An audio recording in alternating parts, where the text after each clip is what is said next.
ભાવનગરમાં એટ્રોસિટીના આરોપીને આશરો આપવાનો કેસ મહિલા કોન્સ્ટેબલ નૈના બારૈયાની મુંબઈથી ધરપકડ કરવામાં આવી।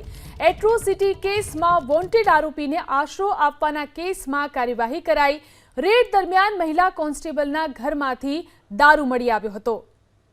તો એટ્રોસિટીના આરોપીને આશરો આપવાનો કેસ, જેમાં નૈના બારૈયાની મુંબઈથી ધરપકડ। આ વિશે વધુ જાણકારી મેળવી અમારા સંવાદદાતા પાર્થ ફોન લાઈનથી જોડાયા છે। જી પાર્થ, જે એટ્રોસિટીનો જે કેસ છે તેને લઈને શું કાર્યવાહી ચાલી રહી છે?